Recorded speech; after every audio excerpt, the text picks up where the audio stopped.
Good morning, students. Previous class discussing what are the non-sampling errors and what are the sampling errors and what do you mean by the sampling errors we can discuss in the previous class. Today class we discuss the what are the errors in the time of the data collection or what are the errors in the data collection. ಯಾವ ರೀತಿಯಾಗಿ ದತ್ತಾಂಶಗಳಲ್ಲಿ ಒಂದು ದೋಷಗಳು ಇರುತ್ತವೆ ಅನ್ನೋದ್ರ ಬಗ್ಗೆಯೂ ಕೂಡ ನಾವು ಅಧ್ಯಯನ ಮಾಡೋಣ. ಹಿಂದಿನ ತರಗತಿಯಲ್ಲಿ ನಾವು ಮಾದರಿ ಆಯ್ಕೆ ದೋಷಗಳಂತಂದ್ರೇನು, ಯಾದೃಚ್ಛಿಕವಲ್ಲದ ದೋಷಗಳು ಯಾವ್ಯಾವ ಬರ್ತವೆ, ಯಾದೃಚ್ಛಿಕವಲ್ಲದ ದೋಷಗಳು ಯಾವ ಇರ್ತವೆ ಅನ್ನೋದ್ರ ಬಗ್ಗೆ ಕೂಡ ನಾವು ಅಭ್ಯಾಸವನ್ನು ಮಾಡಿದ್ದೀವಿ. Today class we will discuss the what are the errors in the data collection or in data acquisition. ಯಾವ ರೀತಿಯಾಗಿ ದತ್ತಾಂಶಗಳ ದೋಷಗಳು ಇರ್ತಾವೆ ಅಂತ ನಾವು ನೋಡ್ಬೋದು. This type of errors arise from the recording of the incorrect response. If suppose this type of the errors can depend upon the if a person cannot properly giving the accurate answer. ಅಂದರೆ ಇಲ್ಲಿ ಯಾವಾಗ ನಾವು ದತ್ತಾಂಶಗಳನ್ನು ನಾವು ಇಲ್ಲಿ ದಾಖಲಿಸ್ತಾ ಇರ್ತೀವಿ, ದತ್ತಾಂಶಗಳನ್ನು ನಾವು ಇಲ್ಲಿ ಸಂಗ್ರಹಣೆ ಮಾಡುವಾಗ ಸರಿಯಾದ ರೀತಿಯಲ್ಲಿ ದತ್ತಾಂಶವನ್ನು ನೀಡುವವನು ಸರಿ ಉತ್ತರ ನೀಡುವ ಬದಲು ತಪ್ಪು ರೀತಿಯಂಥ ಪ್ರಕ್ರಿಯೆಯನ್ನು ನೀಡ್ತಾ ಇದ್ದರೆ ಈ ರೀತಿಯಂಥ ದೋಷಗಳು ಉಂಟಾಗ್ತಾ ಇರುತ್ತೆ. If the person cannot properly providing the answer for the question that time create the errors in the ಡಾಟಾಸ್ collection. ಅಂದರೆ ದತ್ತಾಂಶಗಳಲ್ಲಿ ಯಾವಾಗ ಒಬ್ಬ ಪ್ರತ್ಯುತ್ತರ ಅಥವಾ ಅದಕ್ಕೆ ಒಂದು ಸರಿಯಾದ ರೀತಿಯಂಥ ದತ್ತಾಂಶಗಳ ಬಗ್ಗೆ ಪ್ರಶ್ನೆಗಳನ್ನು ಕೇಳುವಾಗ ಸರಿಯಾದ ಉತ್ತರ ಕೊಡದೆ ತಪ್ಪನ್ನು ಕೊಟ್ಟಿದಾಗ ಅವಾಗ ಏನಾಗ್ತದೆ ಅಂದರೆ ಈ ರೀತಿಯಾದಂಥ ದೋಷಗಳು ಕೂಡ ಇಲ್ಲಿ ಉದ್ಭವ ಆಗ್ತವೆ. If a person if he can the incorrect response in the time of the data collection we can find out the errors in the data. ದತ್ತಾಂಶಗಳಲ್ಲಿ ಅವನು ಸರಿಯಾದ ರೀತಿಯಾದಂಥ ಪ್ರಕ್ರಿಯೆ ನೀಡ್ತಾ ಇಲ್ಲ ಅಂದ್ರಲ್ಲೂ ಕೂಡ ಏನಾಗ್ತದೆ ಅಂದರೆ ದೋಷಗಳು ಉಂಟಾಗ್ತಾ ಇರ್ತವೆ. If suppose example, the teacher asks his students measure the length of the teacher's table in the classroom. If the teacher said to the all students measure the table, but that time if every student can using the different type of the tapes or the different type of the measurements, different type of the scales or the different type of the measuring tapes, that time and also the students also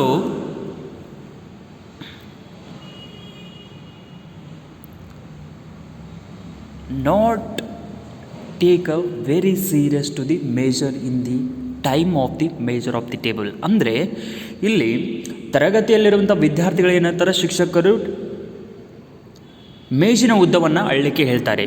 If the teacher said to the every student everyone measures the table and everyone measuring the table in the different type of the measurements of the tapes. ಅವರು ಏನು ಮಾಡ್ತಾರೆ ಅಂದರೆ ವಿವಿಧ ರೀತಿಯಾದಂಥ ಒಂದು ಅಳತೆಗಳಲ್ಲಿ ಏನು ಮಾಡ್ತಾರೆ ಅಂದರೆ ಆ ಒಂದು ಉದ್ದವನ್ನು ಅಳಿತಾ ಇರ್ತಾರೆ. ಇಲ್ಲಿ ಪ್ರತಿಯೊಬ್ಬ ವಿದ್ಯಾರ್ಥಿಗಳು ಕೂಡ ಏನು ಮಾಡ್ತಾರೆ ಅಂದರೆ ಆ ಒಂದು ಅಳತೆ ಪಟ್ಟಿಯಲ್ಲಿ ಏನಾಗ್ತದೆ ಅಂದರೆ ಪ್ರತಿಯೊಂದು ವಿದ್ಯಾರ್ಥಿಗಳು ಉಪಯೋಗಿಸುವಂಥ ಅಳತೆ ಪಟ್ಟಿಯಲ್ಲಿ ವ್ಯತ್ಯಾಸಗಳು ಇರ್ತವೆ. ಇಪ್ಪ every student can using the different type of the tapes, that tape can various difference if the sum of the tapes can be measured properly, but some tapes measurements cannot properly. ಕೆಲವೊಂದಿಷ್ಟು ಇಲ್ಲೇನು ಮಾಡಿದ್ರೆ ಅಳತೆ ಪಟ್ಟಿಗಳು ಕೂಡ ಸರಿಯಾಗಿರ್ತವೆ, ಕೆಲವೊಂದಿಷ್ಟು ಅಳತೆ ಪಟ್ಟಿಗಳು ಸರಿಯಾಗಿರೋದಲ್ಲ. ಈ ರೀತಿಯಾಗಿ ಕೂಡ ಏನಂತದೆ ಅಲ್ಲಿ ದೋಷಗಳು ಕೂಡ ಏನು ಮಾಡ್ತಾವೆ ಅಂದರೆ ಹೆಚ್ಚಾಗ್ತಾ ಇರ್ತವೆ. And also the some of the students using the different type of the measurements and some of the students carelessness of some type of the students as careless for measuring the table. ಕೆಲವೊಂದಿಷ್ಟು ವಿದ್ಯಾರ್ಥಿಗಳು ಏನು ಮಾಡ್ತಾರೆ ಅಂದರೆ ಆ ಒಂದು ಮೇಜಿನ ಉದ್ದವನ್ನು ಅಳಲಿಕ್ಕೆ ಮಾಡ್ತಾರೆ ಬೇಜವಾಬ್ದಾರಿ ಥರವನ್ನು ಕೂಡ ತೋರಿಸ್ತಾ ಇರ್ತಾರೆ. That's why these difference R the reasons for the create the error in the data. ಇಲ್ಲಿ ದತ್ತಾಂಶಗಳಲ್ಲಿ ಏನಂತ ಈ ರೀತಿಯಾದಂಥ ಒಂದು ಸಮಸ್ಯೆಗಳು ಉದ್ಭವಿಸಲಿಕ್ಕೆ ವಿವಿಧ ರೀತಿಯಾದಂಥ ಅಳತೆ ಪಟ್ಟಿಗಳಾಗಿರ್ಬೋದು ಅಥವಾ ಆ ವಿದ್ಯಾರ್ಥಿಗಳ ಒಂದು ಬೇಜವಾಬ್ದಾರಿ ಕೂಡ ಏನು ಮಾಡ್ತಾರೆ ಅಂದರೆ ಇಲ್ಲಿ ದೋಷಕ್ಕೆ ಕಾರಣವಾಗ್ತದೆ. ಇನ್ the data collection if the errors can created because of the students can using the different type of the measurements as well as the some of the students are the careless, that's why errors are more in the data. ದತ್ತಾಂಶಗಳಲ್ಲಿ ಏನಾಗ್ತದೆ ಅಂದರೆ ವಿವಿಧ ರೀತಿಯ ವಿದ್ಯಾರ್ಥಿಗಳು ವಿವಿಧ ರೀತಿಯಂಥ ಅಳತೆ ಪಟ್ಟೆಗಳನ್ನು ಬಳಸೋದ್ರಿಂದ ವಿವಿಧ ರೀತಿಯಂಥ ಸಮಸ್ಯೆಗಳು ಉದ್ಭವಿಸ್ತವೆ. ಅಷ್ಟೇ ಅಲ್ಲದೆ ವಿದ್ಯಾರ್ಥಿಗಳು ಕೆಲವೊಂದಿಷ್ಟು ವಿದ್ಯಾರ್ಥಿಗಳು ಕೂಡ ಅಲ್ಲಿ ಬೇಜವಾಬ್ದಾರಿತನದಿಂದ ಕೂಡ ಏನು ಮಾಡ್ತಾರೆ ಅಂದರೆ ಸರಿಯಾದ ರೀತಿಯ ದತ್ತಾಂಶಗಳನ್ನು ನಾವು ಸಂಗ್ರಹಣೆ ಮಾಡಲಿಕ್ಕೆ ಕೂಡ ಆಗೋದಿಲ್ಲ. And suppose another example, if a researcher can collect the data on price of the ranges, if the researcher going to market and they collect the data on the price ranges, ಅಂದರೆ ಬೆಲೆಗಳ ಮಟ್ಟಕ್ಕೆ ಅನುಗುಣವಾಗಿ ಅವನು ಏನು ಮಾಡ್ತಾನೆ ಅಂದರೆ ಪ್ರತಿಯೊಂದರ ಒಂದು ವಸ್ತುವಿನ ಹಣವನ್ನು ಕೂಡ ಇಲ್ಲಿ ಏನು ಮಾಡ್ತಾನೆ ಅಂದರೆ ಅಳತೆ ಮಾಡ್ಕೊತ ಹೋಗ್ತಾ ಇರ್ತಾನೆ, ಅದರ ಬಗ್ಗೆ ದತ್ತಾಂಶಗಳನ್ನ ಇಲ್ಲಿ ಸಂಗ್ರಹಣೆ ಮಾಡ್ತಾ ಇರ್ತಾನೆ. And the price of the every product can different or vary from shop to shop and from market to market. If suppose researcher can going to the market, if a price for the product can various price of the product can change shop to shop or market to market. ಅಂದರೆ ಮಾರುಕಟ್ಟೆಯಲ್ಲಿ ಒಬ್ಬ ಸಂಶೋಧಕನು ದತ್ತಾಂಶಗಳನ್ನು ಬೆಲೆಯ ಮಟ್ಟಗಳನ್ನು ಅಳೆಯಲಿಕ್ಕೆ ಹೋದಾಗ ಅಲ್ಲಿ ಅಂಗಡಿಯಿಂದ ಅಂಗಡಿಗೆ ಮಾರುಕಟ್ಟೆಯಿಂದ ಮಾರುಕಟ್ಟೆಗೆ ಕೂಡ ಏನು ಮಾಡ್ತಾರೆ ವಸ್ತುಗಳ ಬೆಲೆಗಳು ವಿಭಿನ್ನವಾಗಿರ್ತವೆ. Because of the if the market is a very far from the place, that time if the price of the product is the more, because he can also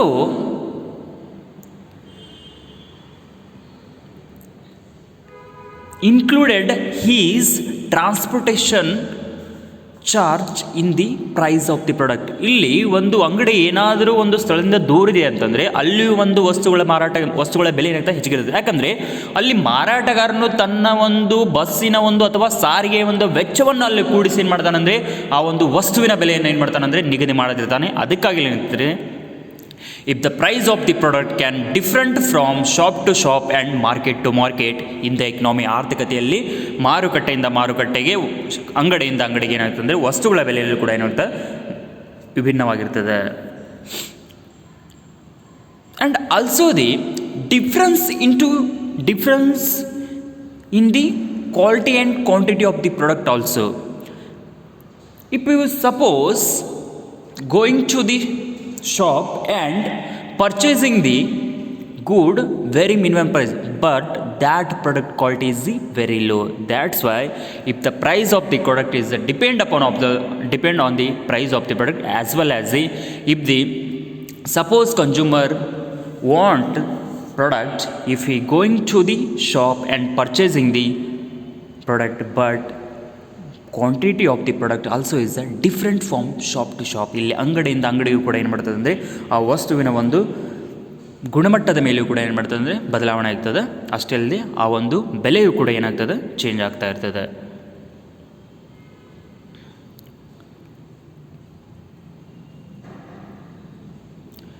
Therefore, we can only consider the average price of the product. Recording mistakes can also take place as the enumerators or the respondents may commit errors in recording or transcription in the data. In the time of the data collection, if a researcher can also the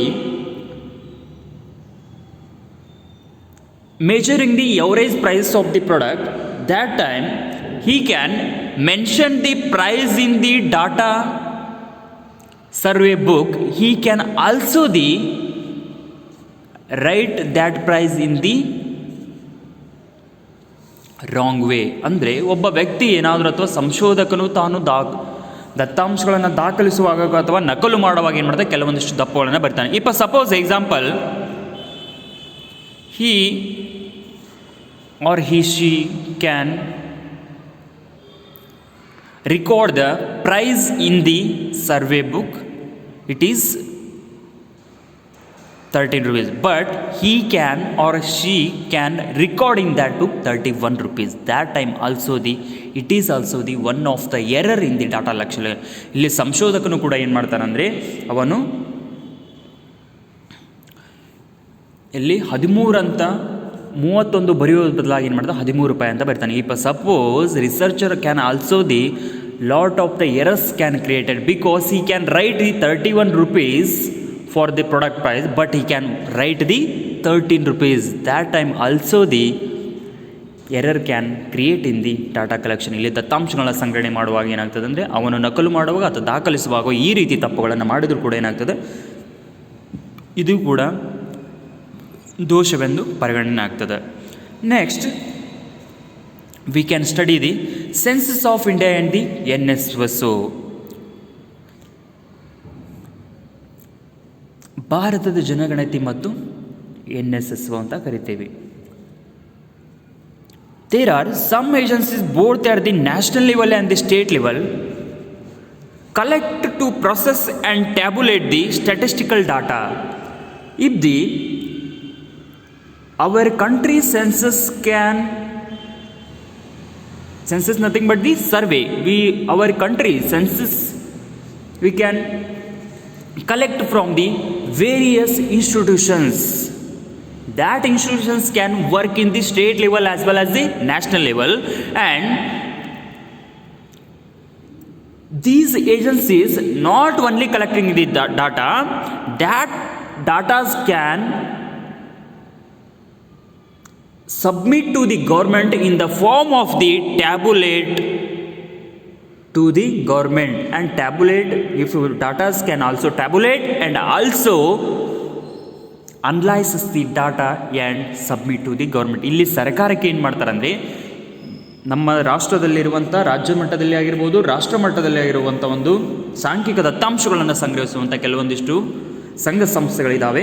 ಆ ಒಂದು ಸಂಘ ಸಂಸ್ಥೆಗಳು ಕೂಡ ಏನು ಮಾಡ್ತಾರೆ, ನಮ್ಮ ದೇಶದ ಜನಗಣತಿಯನ್ನು ಅವನನ್ನು ಸಂಗ್ರಹಿಸಿ ಕ್ರಮಬದ್ಧಗೊಳಿಸಿ ಏನು ಮಾಡ್ತಾವೆ, ಪಟ್ಟಿಯನ್ನು ಅದು ಸರ್ಕಾರಕ್ಕೆ ಸಲ್ಲಿಸ್ತಾ ಇದೆ.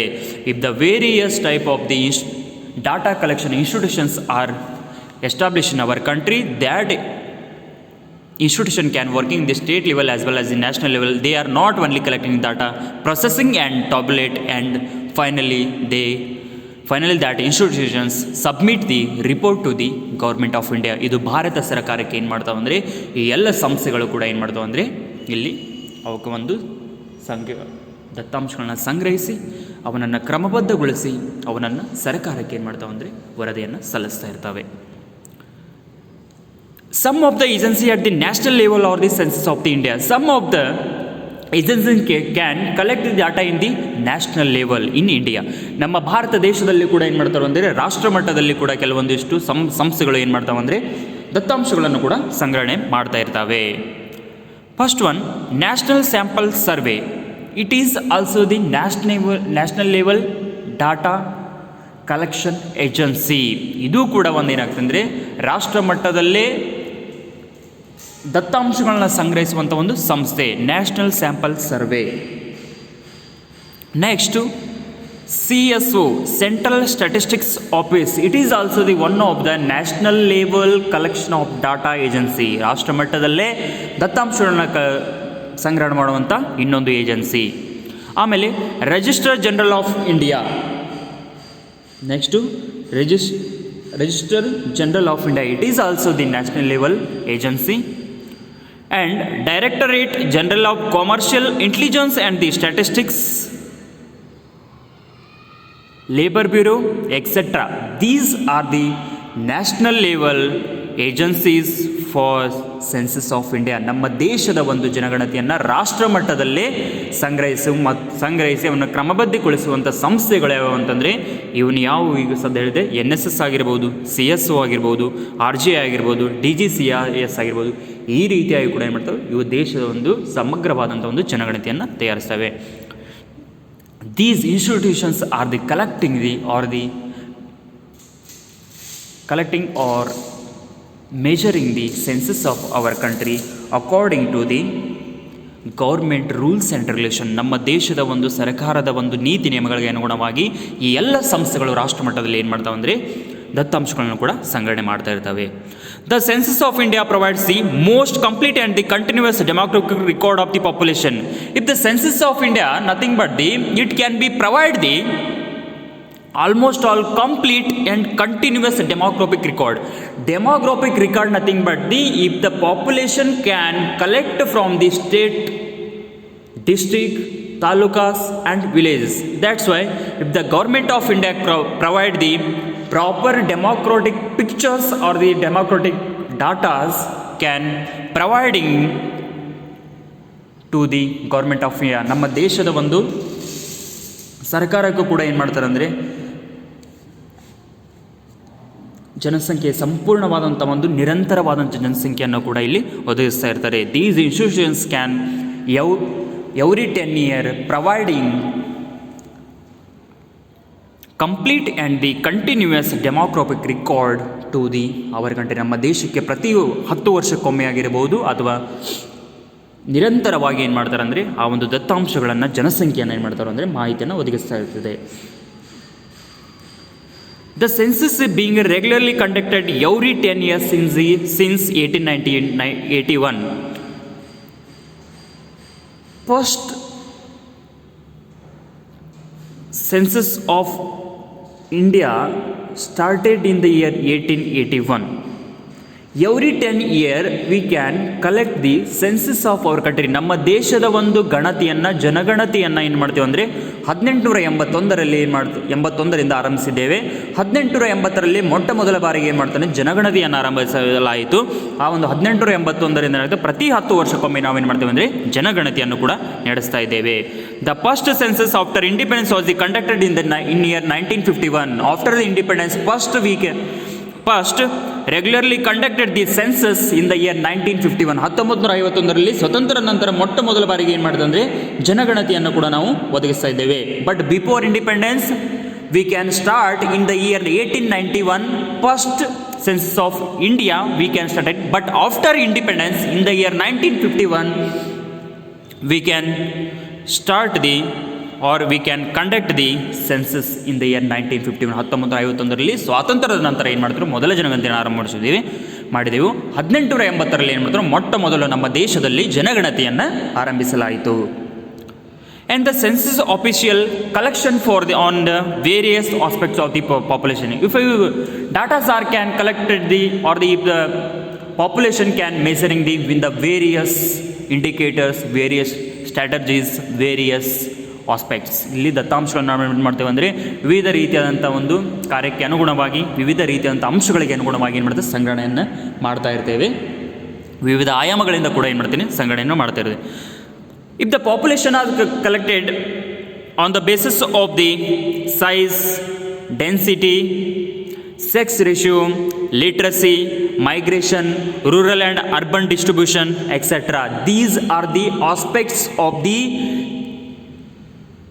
Census of datas. ಅಂದರೆ ಆ ಒಂದು ಜನಗಣತಿಯನ್ನು ನಾವು ಇಲ್ಲಿ ಪರಿಗಣನೆ ಮಾಡುವಾಗ ಗಾತ್ರ, ಸಾಂದ್ರತೆ, ಲಿಂಗಾನುಪಾತ, ಸಾಕ್ಷರತೆ, ವಲಸೆ, ಗ್ರಾಮೀಣ ನಗರ ಹಂಚಿಕೆ ಇತ್ಯಾದಿಗಳ ಬಗ್ಗೆ ವಿವರವನ್ನು ಸಂಗ್ರಹಿಸ್ತಾ ಇರ್ತಾರೆ. In the time of the census if the researcher can collect the data, if the collect the information about the literacy, sex ratio, migration, size, density, rural urban distribution, these aspects are including in the census of the population. ಆ ಒಂದು ಜನಗಣತಿಯಲ್ಲಿ ಏನು ಮಾಡ್ತಾರೆ ಈ ಎಲ್ಲ ಅಂಶಗಳನ್ನು ಏನು ಮಾಡ್ತಾರೆ ಅಂದರೆ ಕ್ರೋಢೀಕರಿಸಿಕೊಂಡು ಎಲ್ಲ ಅಂಶಗಳ ಒಂದು ಮಾಹಿತಿಯನ್ನು ಕೂಡ ಒದಗಿಸ್ತಾ ಇರ್ತಾರೆ. Census data is interpreted and analyzed to understand many economic and social issues in India. In the India, these, if you can collect the census of population on the basis of the density, sex ratio, literacy ratio, these are indicate the social and economic issues or social and economic problems, present situation picture clearly given to the government of India. ನಮ್ಮ ಭಾರತ ಸರ್ಕಾರಕ್ಕೆ ಪ್ರಸ್ತುತ ಭಾರತದಲ್ಲಿರುವಂಥ ಸಾಮಾಜಿಕ ಮತ್ತು ಆರ್ಥಿಕ ಸಮಸ್ಯೆಗಳ ಒಂದು ಸಂಪೂರ್ಣವಾದಂಥ ಮಾಹಿತಿಯನ್ನು ಈ ಒಂದು ಭಾರತದ ಜನಗಣತಿಯ ಒಂದು ದತ್ತಾಂಶಗಳು ಏನು ಮಾಡ್ತಾರೆ ಸರಿಯಾದ ರೀತಿಯಲ್ಲಿ ನೀಡ್ತಾ ಇರ್ತವೆ. ಅದಕ್ಕಾಗಿ ಇಲ್ಲಿ ಏನಂದರೆ ಪ್ರತಿ 10 ವರ್ಷಕ್ಕೊಮ್ಮೆ ನಾವಿಲ್ಲಿ ಜನಗಣತಿಯನ್ನು ಮಾಡೋದರ ಉದ್ದೇಶ ನಮ್ಮ ದೇಶದ ಒಂದು ಸಾಮಾಜಿಕ ಮತ್ತು ಆರ್ಥಿಕ ಸಮಸ್ಯೆಗಳನ್ನು ಕೂಡ ಏನು ಮಾಡ್ತಾವೆ ಅರ್ಥೈಸ್ತಾ ಇರ್ತವೆ. If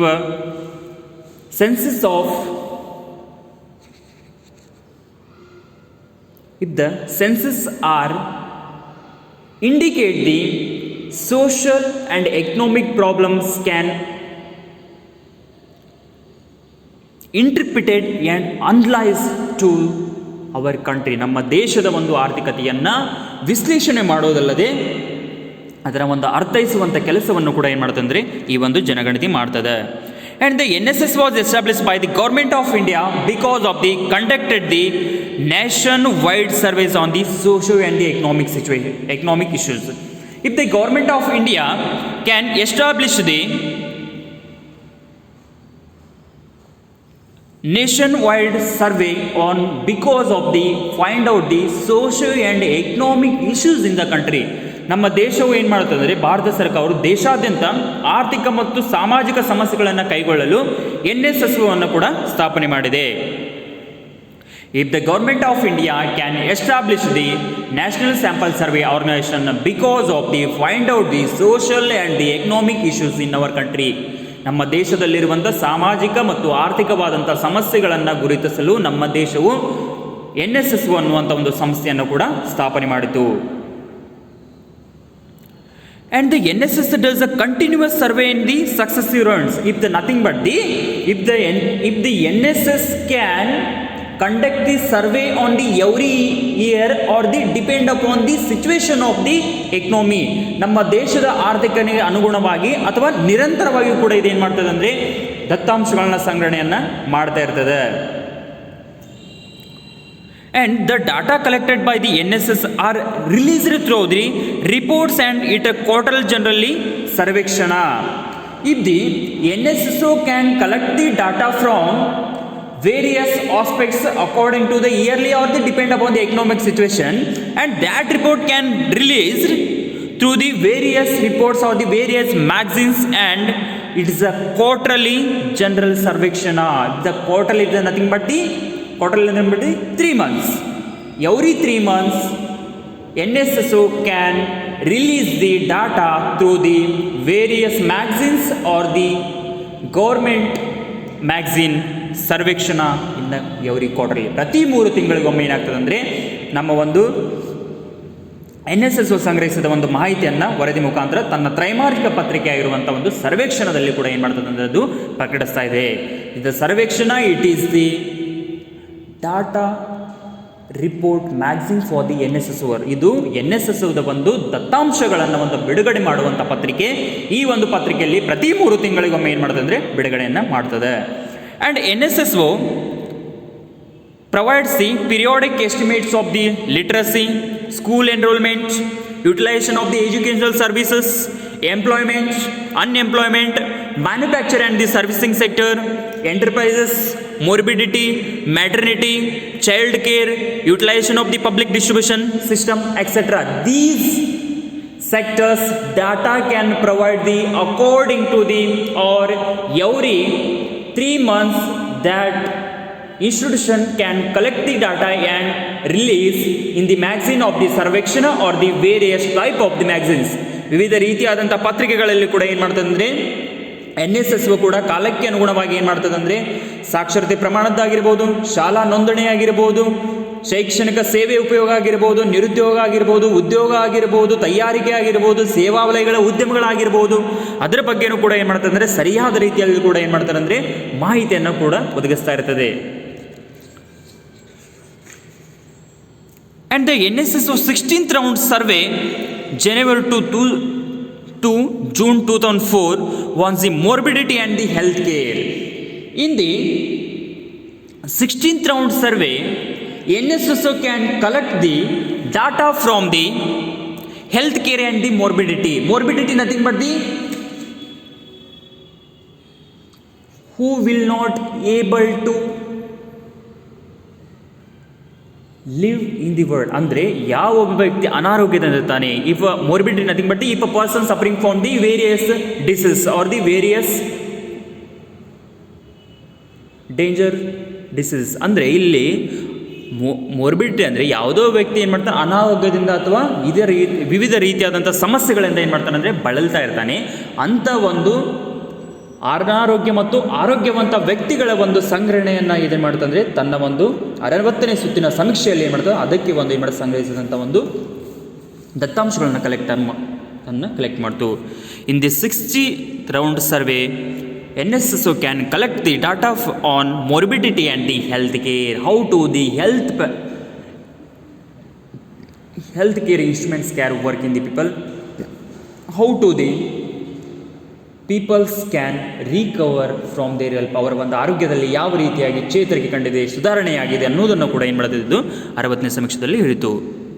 And the NSS 68th round survey was on a consumer expenditure. If the NSSO can conduct the 68th survey on the basis of the consumer expenditure, how to the consumer expenditure for the various goods and services, or how many percentage of the money he can expenses to the various activities, ವಿವಿಧ ರೀತಿಯಾದಂಥ ಆರ್ಥಿಕ ಚಟುವಟಿಕೆಗಳಿಗೆ ಆಗಿರ್ಬೋದು, ಅವನು ತನ್ನ ಬಯಕೆಗಳನ್ನು ಈಡೇರಿಸಿಕೊಳ್ಳಲಿಕ್ಕೆ ಅನುಭೋಗಿ ಯಾವ ರೀತಿಯಾದಂಥ ವೆಚ್ಚವನ್ನು ಮಾಡ್ತಾನೆ ಅನ್ನೋದ್ರ ಬಗ್ಗೆಯೂ ಕೂಡ ಇದೇನಂತೂ 68ನೇ ಒಂದು ಸುತ್ತಿನ ಒಂದು ಸಮೀಕ್ಷೆ ಒಳಗೆ ಮಾಡಿತ್ತು.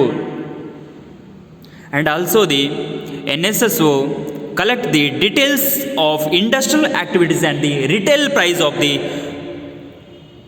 various goods, and also the NSS can collect the data from various industrial activities as well as the retail price for the various goods according to the situation of the economy. ಆರ್ಥಿಕತೆಗೆ ಅನುಗುಣವಾಗಿ ಏನು ಮಾಡ್ತದೆ ಅಂದರೆ ಇದು ವಿವಿಧ ಸರಕುಗಳ ಚಿಲ್ಲರೆ ಬೆಲೆಯ ಬಗ್ಗೆ ಮತ್ತು ಕೈಗಾರಿಕಾ ಆರ್ಥಿಕ ಚಟುವಟಿಕೆಗಳ ಬಗ್ಗೆ ಕೂಡ ವಿಧಿಯನ್ನು ಸಂಗ್ರಹಿಸುತ್ತದೆ. And they are used nothing but if the NSS data can used by the government of India for planning purpose. If these data are clear picture and these are the basis for the government of India implement the proper planning in the economy. ದೇಶದ ಒಂದು ಆರ್ಥಿಕತೆಗೆ ಸರಿಯಾದ ರೀತಿಯಂಥ ಯೋಜನೆಗಳನ್ನು ತಯಾರಿಸಲಿಕ್ಕೆ ಈ ಎಲ್ಲ ಒಂದು NSS ಸಂಗ್ರಹಿಸಿದಂಥ ದತ್ತಾಂಶಗಳು ಕೂಡ ಏನಂತ ಮೂಲಾಧಾರವಾಗಿವೆ. That's why census it is very important in every country, because census report can easily solve the social and the economic issues, as well as the government easily to implement the plan for the according to the databases, because NSSO can data collecting from the every individual, ಪ್ರತಿಯೊಬ್ಬ ವ್ಯಕ್ತಿಯಿಂದ ಏನು ಮಾಡ್ತದಂದರೆ NSSO ಇಲ್ಲಿ ದತ್ತಾಂಶಗಳ ಸಂಗ್ರಹಣೆ ಮಾಡೋದ್ರಿಂದ ಪ್ರತಿಯೊಬ್ಬರ ಸಮಸ್ಯೆಗಳು ಕೂಡ ಇಲ್ಲಿ ಏನು ಮಾಡ್ತದೆ ಗೊತ್ತಾಗಿದ್ದು ಏನು ಮಾಡ್ತದೆ. ಅದೇ ಪ್ರಕಾರ ಕೂಡ ಏನಾಗ್ತದೆ ಭಾರತ ಸರ್ಕಾರವು ಕೂಡ ಏನು ಮಾಡ್ತದೆ ಅಂದರೆ ದತ್ತಾಂಶಗಳನ್ನು ಅಧ್ಯಯನ ಮಾಡಿ ಅದಕ್ಕೆ ತಕ್ಕಂಥ ಯೋಜನೆಗಳನ್ನು ಕೂಡ ಇಲ್ಲಿ ರೂಪಿಸ್ತಾ ಇರ್ತಾರೆ. Next class I will start the 3rd chapter.